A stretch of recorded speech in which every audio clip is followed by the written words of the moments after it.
The Srivijaya pre-Islam book by Santosaba Part 1. This book is compiled and made very simple without further ado, presented in a relaxed style, unlike history books which are written stiffly and seriously but are full of adaptations and copy and paste writings of colonialists who wanted to obscure true history and then wanted to rob the wealth of the archipelago Indonesia. This book is compiled without reference because all historical notebooks can no longer be used as a reference basis. This is the skeptic rational academic, which revolts against the lies of publications that are detrimental to the nation due to the legacy of the colonialists in every former colonial nation, which ruled with arbitrarily writing the history of a nation that is invaded by lies on lies.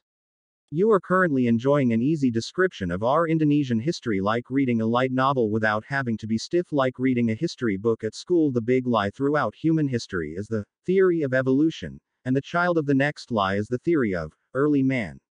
History is not linear like a straight line starting with numbers 1 to 30, and the number 1 does not mean primitive or ancient. Publication to this fake must still be echoed to the nation that must be colonized. This is the global conspiracy they created. The evolutionists have engineered an imaginary scheme with a very fantastic. In 1912, an amateur paleontologist named Charles Dawson claims to find a jawbone and skull fragments in Piltdown, England. The bone resembles an animal jawbone, but the teeth of the skull look like that of a human. This specimen was named Piltdown Man and was published 500,000 years old. Then in 1953, the results of thorough examination of the fossil showed falsehood.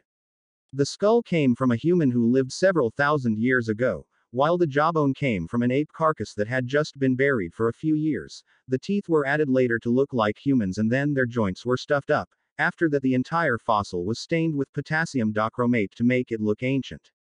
They include Australopithecus, an extinct ape race, as a race of human ancestors, even though there is a large and unrelated gulf between apes and humans.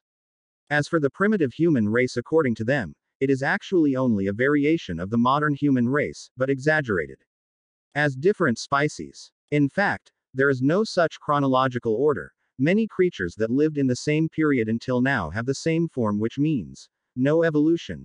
No earth creature has ever undergone an evolutionary process, changed from one creature to another, if true.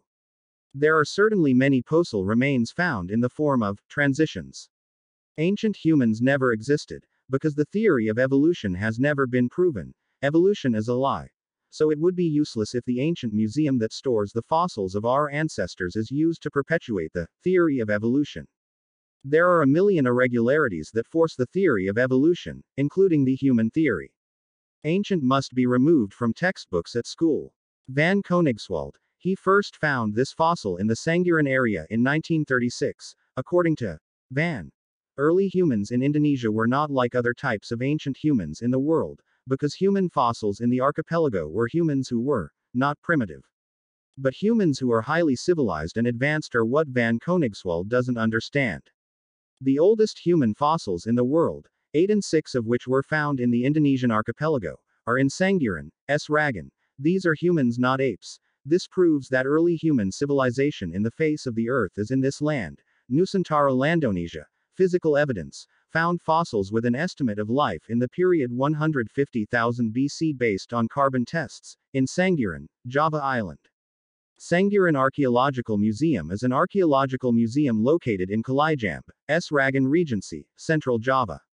Here, human fossil remains of 2 million to 200,000 years old can still be found relatively intact and better than others.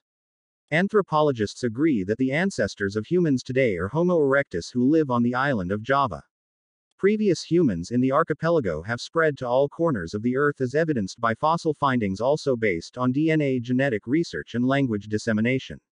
In the discourse to scientists about the spread of humans, the theory out of Africa is rated weak compared to theory out of Sundaland.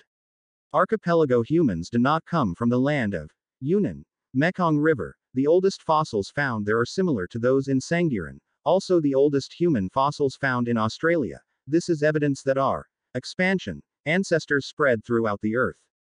Sangiran Museum is not a museum of ancient humans or a museum that propagates theory of evolution, which is clearly proven imaginary and not based on the conclusion of research, scientific facts. We see this fact there now.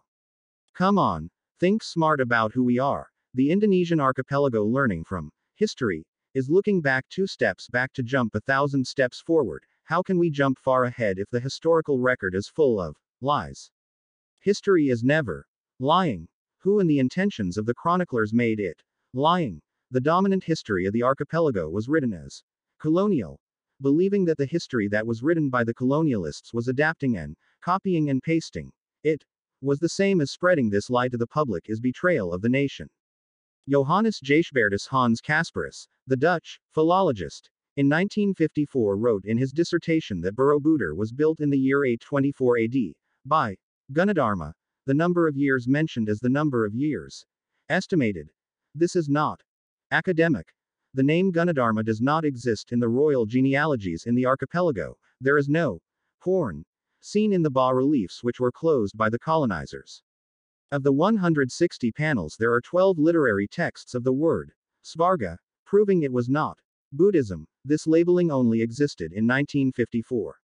Just by looking at a statue with the shape of a person sitting cross-legged, this site is called a Buddhist site. Where there is no statue of a person sitting cross-legged called Hindu, Prambanan Hindu, then meant it is automatically Buddhist, and if the site is side by side, tolerance. Research by Korn de Groot 1858 of the Muaratakas site concluded without labeling this Hindu, Buddhist G. du Ridge van Beest Hall 1879 me. Labeling Muaratakos this is Hindu W.P. Gronevelt, 1879-1880, did not mention the Hindu, Buddhist Muaratakos site. R.D.M. Verbeek and E.T.H. Van Delden, 1881 me. This labeling is Hindu J.W. Ijzerman 1889-1893. Me. Labeling. This Buddha N.J. Krom 1912-1923 me. Labeling. Muaratakos this is Hindu J.L. Moens in 1924 me. Labeling. Muaratakos this Buddha. FDK Bosch 1925-1930-1946 Bosch Muaratakos me. Labeling. This is Hindu F.M. Schnitger April 1935 me. Labeling. Muaratakos this is Hindu E.J. Brill, 1936 called the Muaratakos site Hindu. From all the researches of the Dutch colonialists above, it seems that they are not consistent with what they label the site object, whether Hindu, Buddhist. When and who was the Indian missionary to the archipelago, until the sites of the pre-Islamic kingdom were called Hindu, Buddhist? There is no answer. Because there was never just a labeling of the invaders. IU thought smart pilgrims, students from China, come to the archipelago to learn, to record and copy the Dharmic original books to bring to their country, not to bring teachings from there to spread here, and Palembang is not the center of Buddhism. Stop publication of groundless historical records as well as spread. They were pilgrims, students from China who came to the archipelago to study. Fa Huan 337-422, Ad Sung Yun 518-521 AD, Hyan Sang 602-664, Ad Wei Ning 664 AD 667 AD, I Sing 671-695, Ad Atisa de Pamkara Shranyana, 1013 AD. The book Srivijaya Pra Islam by Santosaba continues in Part 2.